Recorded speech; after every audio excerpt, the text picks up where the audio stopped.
palavra de Deus. Amém, pessoal? Eu quero aqui hoje falar sobre um princípio fundamental para a nossa caminhada com Deus. E esse princípio ele deve ser aplicado não só na nossa vida espiritual. Às vezes, quando as pessoas leem sobre esse versículo, elas logo pensam sobre a sua vida espiritual, mas em todos os aspectos da nossa vida é necessário ter em mente esse princípio, que está lá em Mateus capítulo 16, no versículo 24. Mateus capítulo 16, no versículo 24. Nós vamos meditar nisso, e fique com o coração disponível para receber no seu coração aquilo que Deus vai falar com você. Amém? Amém, queridos? Mateus capítulo 16, versículo 24.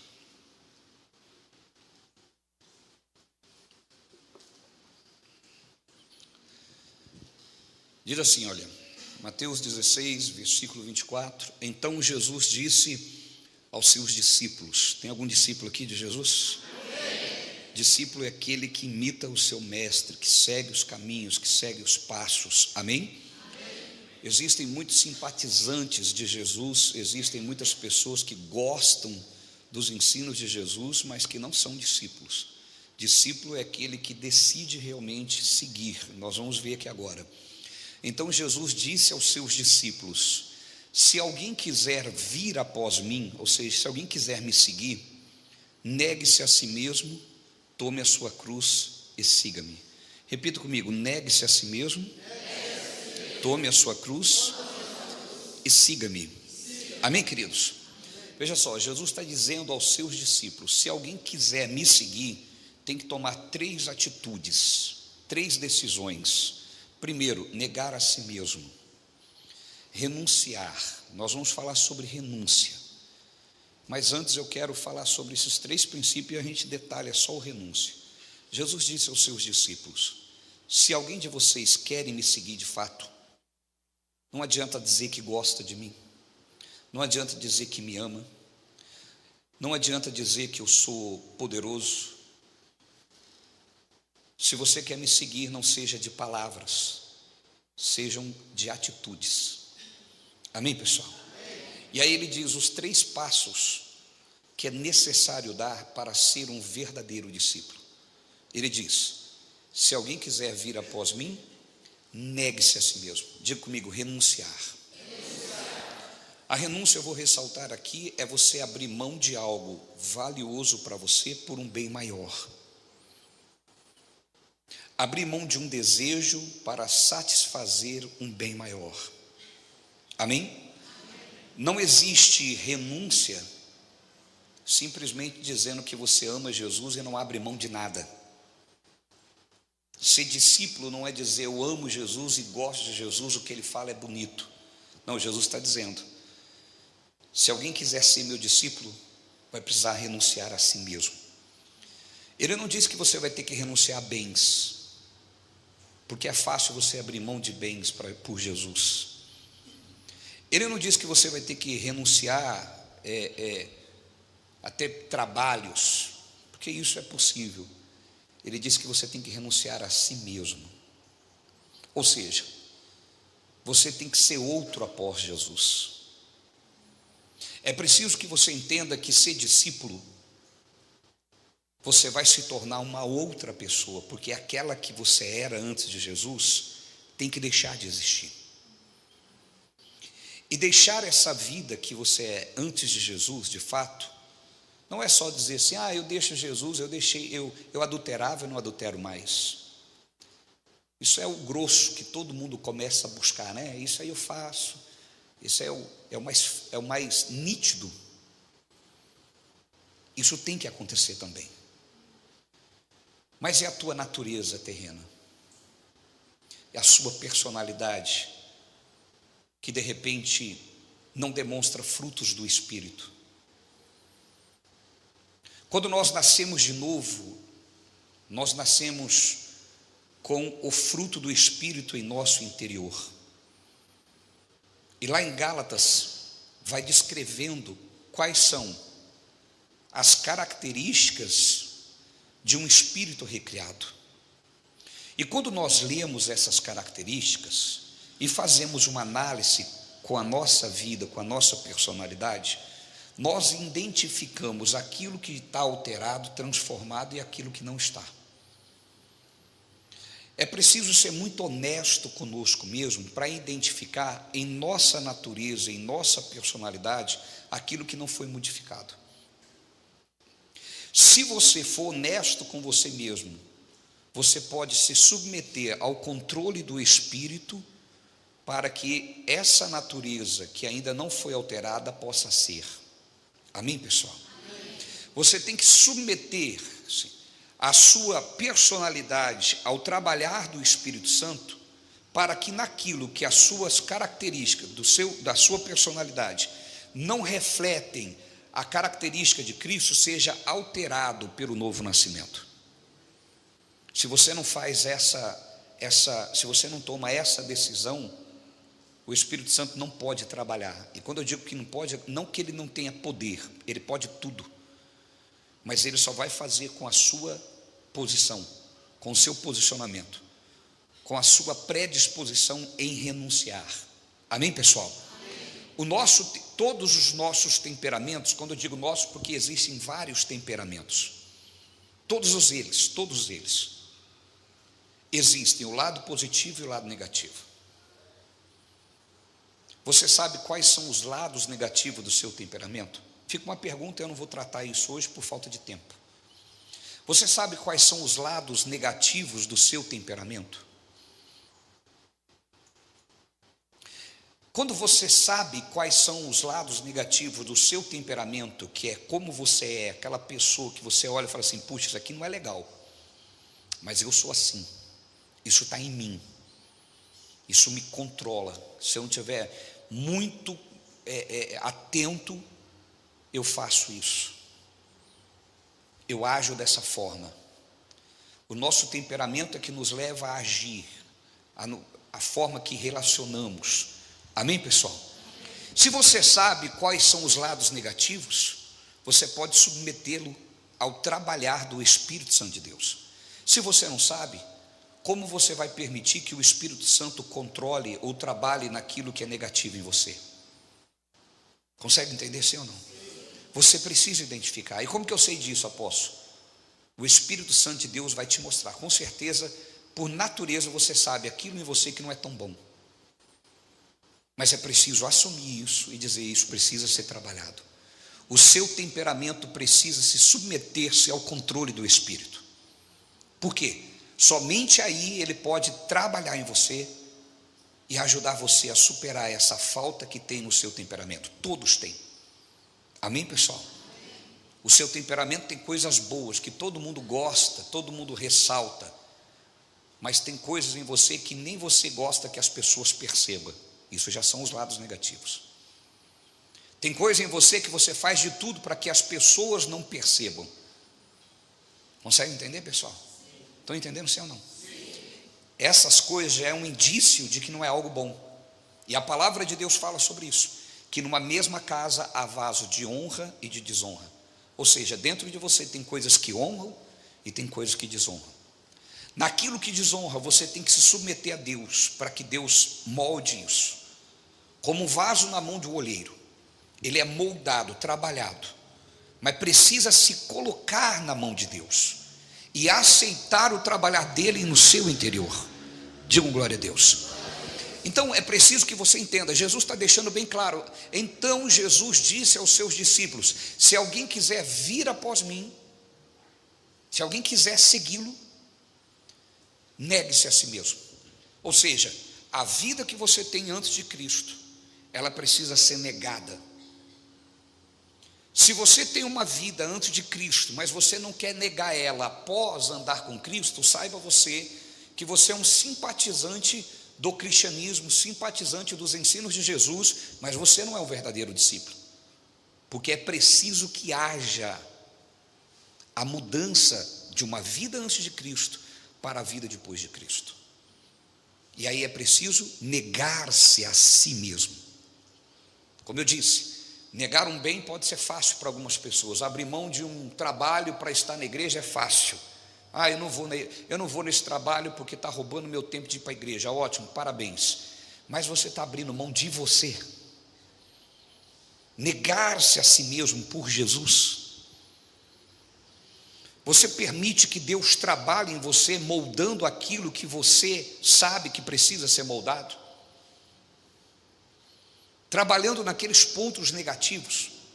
Então, a renúncia precisa ser algo que nós cristãos, filhos de Deus, venhamos estar todos os dias atento e pronto para renunciar.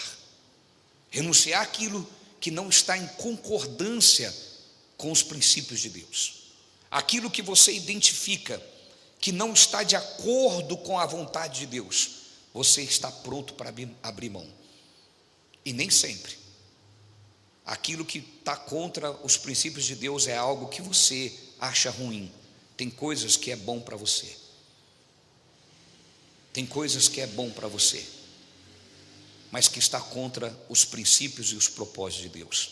Tem coisa que te satisfaz, tem coisa que lhe dá satisfação, tem coisa que lhe dá prazer, tem coisas que vai fazer você se sentir até com autoestima boa, mas não é do plano de Deus para você.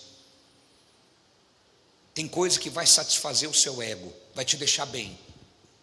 O homem vai se sentir mais homem, a mulher vai se sentir mais mulher. Mas aquilo não está de acordo com a vontade de Deus. Nós precisamos entender, queridos, que ser de Jesus é estar disposto a se colocar na mão dele e deixar que ele molde a nossa vida, molde de fato, molde o nosso caráter, molde o nosso temperamento, molde a nossa natureza. A palavra de Deus fala que nós devemos fazer morrer a nossa natureza terrena. Nós temos que estar disposto a querer que essa natureza morra, para que sejamos homens espirituais e mulheres espirituais. Não adianta você querer um casamento abençoado, não adianta o seu foco estar no casamento, o seu foco precisa estar em você, porque o teu casamento será reflexo de quem você é. Reflita sobre isso. Às vezes você quer uma transformação no casamento. Você já buscou a alteração em você, a transformação em você já? Ótimo. Ah, mas o outro não buscou. Querido, pare de querer renunciar se o outro renunciar. Cumpra você a sua responsabilidade com Deus. Porque só tem autoridade espiritual para orar em favor de o outro quem realmente está fazendo o que tem que ser feito diante de Deus. Se você não faz com desculpa do que precisa o outro fazer, você não tem nem autoridade para orar, porque a autoridade está no cumprimento da palavra de Deus. Então a palavra de Deus, ela é de aplicação pessoal, eu tenho que aplicar em mim, e uma vez que eu apliquei ela em mim, eu então posso agir como uma autoridade espiritual para interceder pelo outro. Mas como eu vejo muitas pessoas dizendo: ah, eu não faço porque ele não faz a parte dele. Ah, eu não faço porque ela não faz aquilo. Ah, mas ela está pedindo para mim fazer, mas por que ela não faz? Presta atenção. Responsabilidade espiritual é você servir a Deus independente do outro. Se o outro não faz, não é problema meu. Deus, eu estou fazendo. Agora, a falta do outro cumprir isso está afetando a minha vida, Pai. Porque casamento é dois. Um só não transforma, o outro precisa estar predisposto também. Amém, pessoal? Só que se um se posicionar e fazer o que tem que ser feito, você tem autoridade para dizer: Deus, o outro, o meu cônjuge, não toma uma decisão, ele não busca mudança, só que a vida dele, longe do Senhor, está afetando a minha existência. A vida dele é o motivo das minhas angústias, a vida dele é o motivo das minhas tristezas. Então, Pai, entra com providência, porque eu não nasci para viver uma vida sendo chicoteado pelo diabo através do meu cônjuge, porque eu sirvo o Senhor. Percebeu como que você tem autoridade para orar? Agora, se você não faz a sua parte, porque o outro não faz, em que momento você é uma autoridade para orar? Você não tem moral para falar. Pegou a visão? Sim ou não, pessoal? é se posicionar como autoridade espiritual. Então, renúncia é você abrir mão dos seus desejos e vontade em prol de um bem maior. Qual é às vezes o seu desejo, a sua vontade? Às vezes é fazer tantas coisas, mas qual é o bem maior? A sua vida espiritual, a sua vida com Deus, a sua comunhão com Deus, o seu relacionamento com Deus. Então você abre mão. Consegue compreender, sim ou não? Por quê? Porque ao invés de você pedir para que Deus abençoe as coisas, você vai entender que você é abençoado, e as suas coisas refletirão quem você é. O seu casamento vai refletir quem você é. Agora imagina, se ambos são responsáveis, espiritualmente falando, e começam a buscar por si, para serem ambos servos do Senhor, o casamento é bênção, porque ambos vão viver de acordo, que vai produzir um ambiente de acordo com a vontade de Deus. Mas quando a pessoa fica mudando a raiz, em vez dele mexer na raiz, em vez dele ir no alicerce, ele fica em coisa, Deus abençoa o meu trabalho. Querido, você tem que ser benção, porque onde você pisar, a planta do vosso pé será abençoado. E se tiver alguém lá que está sendo o motivo da tua angústia e da tua tristeza, você é uma autoridade espiritual para declarar que aquilo mude.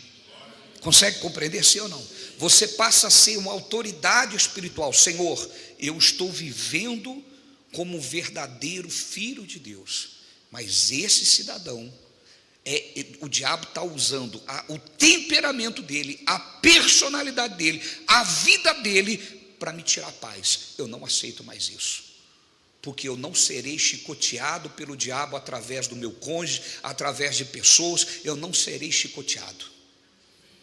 Então é um posicionamento. O que você tem que fazer? Renúncia. Digam glória a Deus. E essa renúncia é abrir mão por algo maior, de forma voluntária. Você toma uma decisão, e o outro também tem que tomar decisão. Um não consegue fazer pelo outro. Consegue compreender? Um não consegue fazer pelo outro. Se você está fazendo a sua parte, tomou uma decisão de forma voluntária, abriu mão, se posicione como autoridade. Diabo, solte. Satanás, fora, em o nome de Jesus. Consegue compreender, igreja? Quem está entendendo, digam glória a Deus. Olha o que diz Filipenses capítulo 2, versículo 1. Eu vou explicar para você, através desse versículo, o que é renúncia, de forma muito clara. Olha lá, Filipenses 2, versículo 5 ao 8. 2, 5, 8. Seja o modo de pensar de vocês o mesmo de Cristo Jesus. Vamos repetir isso comigo? Seja o modo de pensar de vocês o mesmo de Cristo Jesus. Amém? Continua. Que, apesar de ser Deus, não se considerou que a sua igualdade com Deus era algo que deveria ser usado como vantagem. Antes, esvaziou-se de si mesmo. Então aqui começa a explicação. O que é renúncia? É esvaziar de si mesmo. Não adianta você querer um relacionamento abençoado se você não se esvazia de si mesmo. Você é uma pessoa cheia de si, tudo é para você, tudo é do seu jeito, tudo do jeito que você quer. Esvazie-se de si mesmo, renuncie a si mesmo. Amém, pessoal? Amém. Quem está comigo, digam glória a Deus. Esvazie-se a si mesmo, porque quando você faz isso, você é uma autoridade. Sabe por quê? A autoridade espiritual só pode ser autoridade se andar de acordo com a palavra de Deus, porque aí ela está investida de poder. Entende? Vou explicar melhor, vou te dar um exemplo humano, natural. Um policial militar, ele só é uma autoridade porque quem é autoridade é o Estado. O Estado é o poder. O governador do Estado empossa esses policiais e eles passam a ser empossados de autoridade. Porém, para que eles continuem agindo como autoridade, eles têm que cumprir certos certas cláusulas de exigências necessárias para continuar sendo uma autoridade. É ou não é verdade? Se não agirem dessa forma, pelo menos tem que ser assim. Amém, pessoal? Se funciona ou não funciona é outra história, mas é assim que é. Se ele não estiver dentro desses princípios, ele deixa de ser autoridade. Isso é uma cópia do mundo espiritual. Para que eu seja autoridade espiritual, eu tenho que estar dentro da palavra de Deus. Uma vez que eu estou na palavra de Deus, eu sou uma autoridade. Eu posso orar em nome de Jesus e o diabo cai por terra. Ele não pode continuar. Consegue compreender, sim ou não? Está claro para vocês ou não, queridos? Então, olha só, o que é renunciar?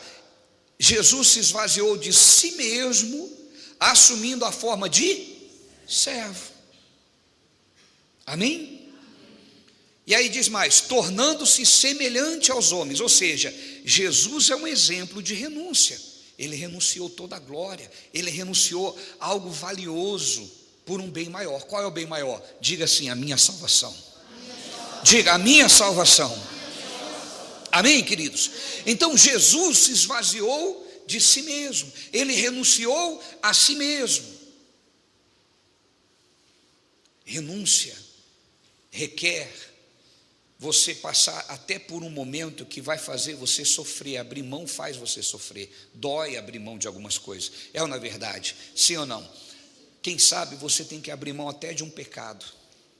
Quem sabe você tem que abrir mão até de coisas erradas que você faz no sentido de pecado. Ou você tem que abrir mão de sua própria natureza, da sua personalidade. Consegue compreender? Mas se você quer ser discípulo, não é ser simpatizante, é ser discípulo. São coisas totalmente diferentes. Amém, pessoal? Tem gente que gosta de Jesus como se gosta de Floyd, gosta de Jesus como se gosta de outras personalidades. Não, Jesus não é para ser colocado na categoria, ele é Senhor. Consegue entender? No túmulo desses grandes pensadores, eles estão lá, mas se você for no túmulo de Jesus, ele está vazio. Sabe o que indica? Só ele ressuscitou. E se só ele ressuscitou, então ele não é para ser admirado, é para ser seguido, é para ser imitado, é para ser adorado. Consegue entender? É muito mais que dizer eu gosto de Jesus, é muito mais que dizer eu admiro Jesus. Não, isso você admira filósofo, isso você admira gente inteligente, gente importante. Jesus você adora, está acima. Consegue entender? E adorar é se submeter a Ele. Digam glória a Deus. É você se dobrar a Ele. Então Jesus se esvaziou de si mesmo, assumindo a forma de servo, tornando-se semelhante aos homens. Renunciou o céu, irmão. Se reduziu ao ponto de caber no útero de uma mulher e nascer e passar por tudo nessa vida por um bem maior, a nossa salvação. Aí hoje os seguidores dele quer ser de outra forma. Não se engane, não é assim. Você vai precisar abrir mão. Amém, pessoal? Mas posso dizer uma coisa para você? Ainda que no início doa, depois você vai entender, puxa, valeu a pena. Valeu a pena. Consegue entender, sim ou não? É assim, irmão. E depois você vai dizer, eu achava que ia ser um sacrifício, mas agora eu percebo que não era sacrifício, porque o preço não é maior do que a graça. O preço que você paga nunca vai ser maior do que o benefício. Nunca. Pode ter certeza disso. Repita comigo, o preço que eu pago de viver uma vida de discípulo nunca será maior do que o benefício. Então sempre você vai dizer depois, valeu a pena. Pode ter certeza disso, irmão. Valeu a pena, porque a recompensa, você vai começar a colher coisas na sua vida que você vai falar assim, puxa, valeu a pena. Sabe, Quem aqui teve uma gravidez difícil? Quem das irmãs teve uma gravidez difícil, irmã? Hoje a senhora está segurando o filho, é seu filho? Valeu a pena? O preço não é maior do que a bênção, né? Percebe? É exatamente isso. Olha lá, a irmã teve uma gravidez difícil, hoje o filho dela está ali no colo dela, ouvindo a palavra juntamente com ela. Ou seja, o preço que ela pagou, os 9 meses, não se compara à bênção de ver o filho hoje. É assim com Deus. Quando você renuncia, irmão, a si mesmo, o seu temperamento, a sua natureza, quando Deus manda você ser compassivo, quando Deus manda você perdoar, quando Deus manda você amar, quando você faz isso, no começo você fala, puxa, mas é desaforo isso. Daqui a pouco você fala assim, valeu a pena. Valeu a pena. Quando Deus manda você viver em santidade, você fala, puxa, mas eu vou abrir mão de todas as possibilidades que eu tenho. Pois é, irmão, abre mão. Você vai dizer, valeu a pena. Puxa, eu tenho paz hoje. Meu irmão, tem uma coisa que o pecado nunca vai te dar: paz. Quem vive em pecado não tem paz. Se você vive em pecado e ainda não percebeu que você não tem paz, deixa eu te falar uma coisa, é exatamente isso que o diabo quer que você viva. Você só vai perceber a paz da santidade quando você andar em santidade. E ela não é uma busca, ela é um resultado, é a consequência de uma vida com Deus. Se você está buscando a santidade, você está igual aos religiosos, eles buscam santidade, mas os filhos de Deus, a santidade é consequência de uma natureza recriada. Ele se enche de Deus e a consequência é a santidade. Por quê? Porque eu estou cheio de Deus. Eu só posso dar o que eu tenho. Se eu tenho Deus, Deus é santo, eu vivo em santidade. Se eu me encho de pecado, eu só vou viver pecado. Consegue compreender, sim ou não? Se eu passo o dia inteiro me informando de coisas carnais, como eu vou querer fluir em santidade? Eu não vou conseguir. Eu não vou conseguir, irmão. Então renuncie, irmão. A renúncia é algo que você tem que praticar em todos os aspectos.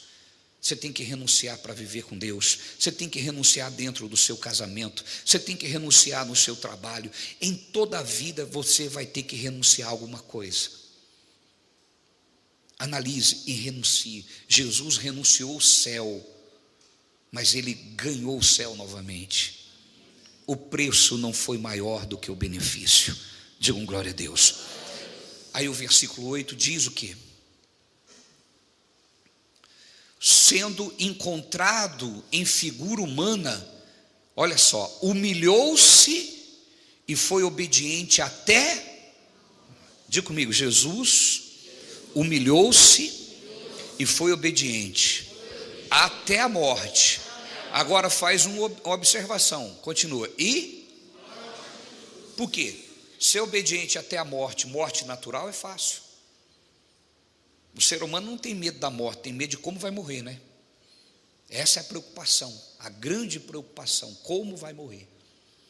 Jesus sabia. Percebe? Imaginou você saber o dia que você vai morrer e como vai morrer? Muita gente ia morrer na véspera, de tão angustiado. É ou não é verdade? Ia morrer nas vésperas, de tão ansioso que ia ficar. Jesus sabia o dia que ia morrer e como iria morrer.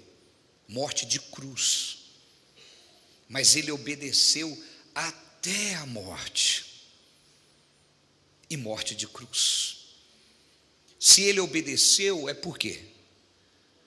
Porque ele teve que fazer uma escolha. Porque não era algo simples.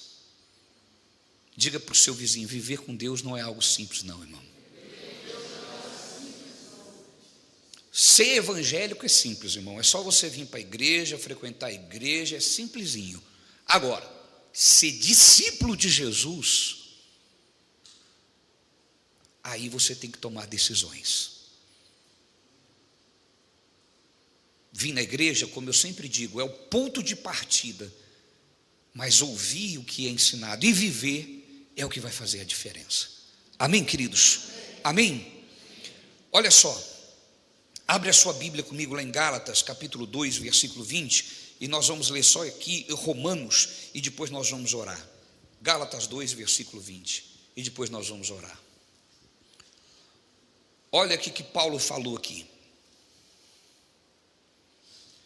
Paulo deixa claro, querido, aqui, que quando nós renunciamos os nossos desejos e vontade, essa renúncia nos ajuda a crescer espiritualmente. Amém? Estou crucificado com Cristo. Repita comigo: estou crucificado com Cristo. Percebe? Olha o que Paulo está dizendo: estou crucificado com Cristo. Assim, já não sou eu quem vive. Percebe? O que mais hoje vejo as pessoas dizer assim: não, eu faço o que eu quero, eu tenho que ser feliz, eu não posso perder a oportunidade. Sabe onde está a sua felicidade? Em viver para Deus. E viver para Deus não quer dizer não viver feliz. Porque tem gente que pensa, viver para Deus é eu não ter as coisas, não, é viver como se fosse um fantasma. Não, meu irmão, tudo que você almeja e busca deveria ser consequência e não busca. Consequência de uma vida com Deus. Está claro ou não? Está difícil? Está claro isso? As pessoas ficam, como eu disse, orando pelo casamento, quando na verdade deveria mudar-se a si mesmo, porque aí o casamento vai ser o reflexo de quem vocês são. Orando pelas finanças, orando pela saúde, na verdade você deveria viver para Deus, porque é conquista de Cristo na cruz do Calvário. A prosperidade, a saúde já pertence a você. É isso que Paulo está dizendo. Já não sou eu quem vive, eu nem faço o que eu quero, porque eu não sou eu que vivo. Aí ele diz, mas Cristo vive em mim. O que é Cristo viver em mim? É viver abençoado. Digam glória a Deus. Mas Cristo vive em mim. A vida que agora vivo no corpo, vivo pela fé no Filho de Deus. Está claro? Que me amou e se entregou por mim. Entende o que é renúncia? Ou seja, toda a vida que Paulo viveu era consequência de um relacionamento com Deus e não uma busca, como é os evangélicos hoje. Vira uma busca desenfreada. Ao invés deles quererem ser, eles estão querendo ter. E aí o ter passa a ser uma busca louca. Entende, gente? É a mesma coisa do camarada, vem na igreja, eu quero ser santo. Como que você vai ser santo? Eu vou fazer isso, vou fazer aquilo para ser. Não, é resultado, é consequência de uma vida de relacionamento com Deus. Amém, pessoal? Eu estou sujo. O que eu tenho que fazer? Tomar banho. A limpeza passa a ser consequência. Consegue entender? É a mesma coisa com Deus. Você quer as coisas abençoadas, mas fala quem está sendo você.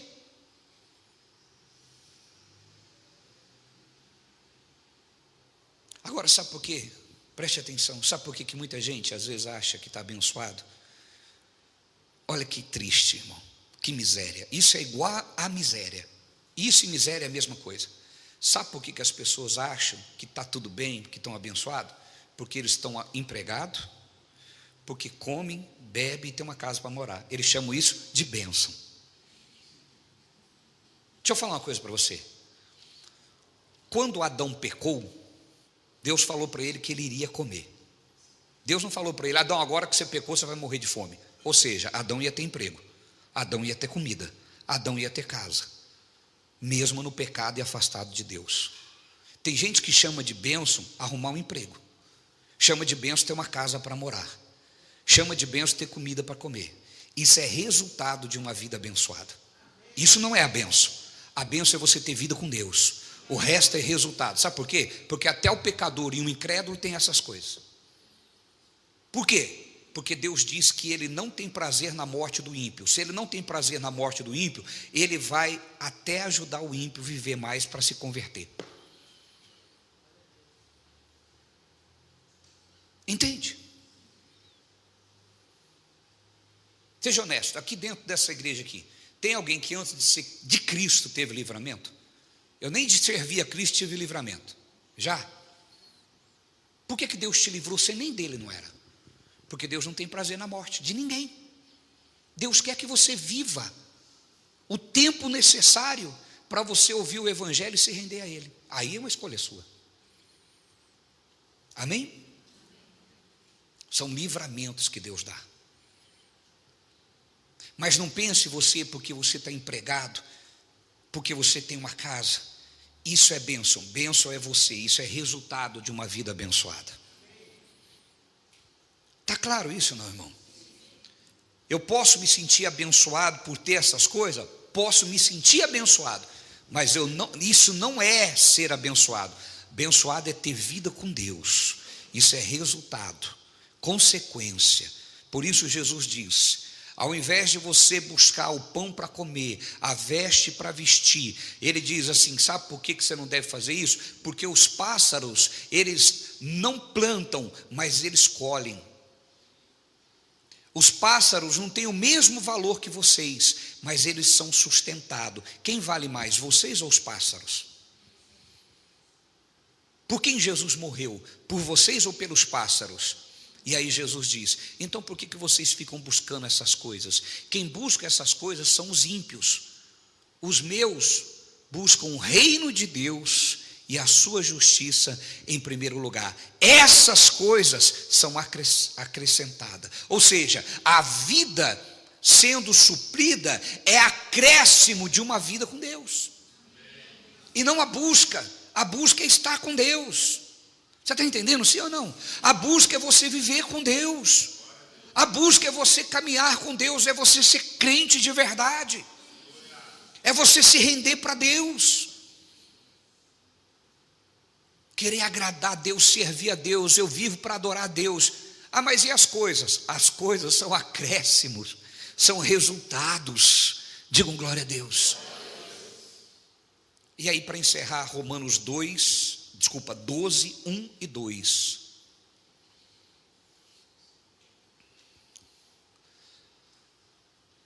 Portanto, irmãos, peço pela misericórdia de Deus. Leiam comigo, por favor. O que está escrito aí? Que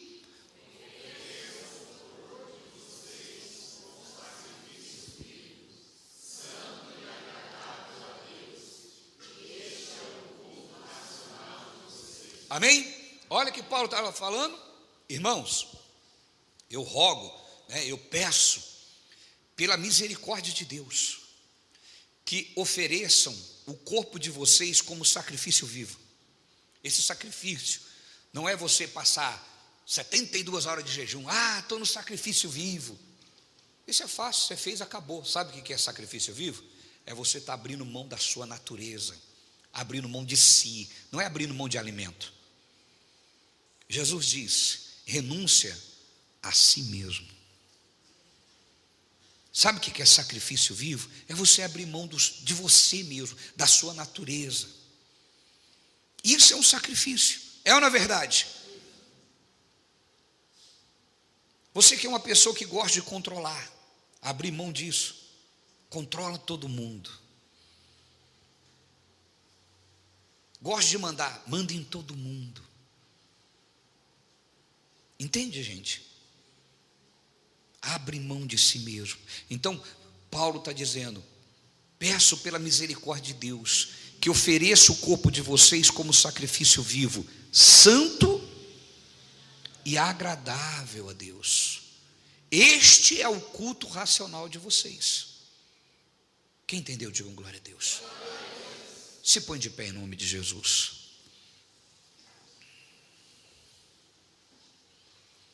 É nossa responsabilidade pessoal, amém, pessoal, fazer isso. Às vezes, como eu disse na mensagem, nós recusamos fazer a nossa parte, porque dizemos: e o outro? Quando você tem responsabilidade pessoal e faz o que tem que ser feito, você passa a agir com uma autoridade. Você pode orar com ousadia. Feche os seus olhos. Senhor meu Deus e meu Pai, a exemplo de José do Egito, que foi traído pelos seus irmãos, mas que ele continuou sendo fiel a Deus, independente do que estavam fazendo com ele. Nós entendemos hoje, Senhor, que independente, Senhor, das pessoas que nos cercam, independente das circunstâncias e da vida, não importa o que aconteça, a nossa decisão é continuar sendo fiel a Ti. A nossa decisão é continuar sendo fiel, independente de tudo e de todos, porque somente assim, Senhor, podemos orar com ousadia, porque somente assim, Senhor, podemos nos levantar como autoridade, podemos nos levantar com ousadia. E por isso, Pai, nós estamos diante de Ti e oramos agora. Ajuda, Senhor, ajuda-nos na renúncia, ajuda-nos a renunciar, Senhor, o nosso temperamento, ajuda-nos a renunciar, Senhor, a nossa natureza, renunciar até mesmo o pecado, Senhor. Abrimos mão de tudo aquilo que nos atrapalha a viver abençoados. O diabo quer nos enganar, porque quando nós ficamos imaginando que o que tem que ser abençoado é o casamento, e nós então começamos a orar por eles, e ficamos iludidos nessa busca desenfreada, quando na verdade a bênção é consequência de uma vida contigo, de uma vida recriada. E é isso que nós queremos aqui, Senhor, viver para Te adorar. É isso que nós queremos, Senhor, viver para Te exaltar, porque o Senhor é digno de toda a honra, toda a glória, todo louvor, toda adoração. Nós estamos aqui, Senhor, para Te exaltar, porque o Senhor é o nosso Senhor. Adora Ele agora, queridos, exalte a Ele. Você é filho, servo de Deus, exalte a Ele agora. Se você precisa pedir perdão a Deus, peça perdão e saia daqui com uma decisão de arrumar o que está errado. Saia daqui com a decisão de ser fiel à sua esposa, ser fiel ao seu marido. Saia daqui com a decisão de parar com conversas paralelas, conversas escondidas.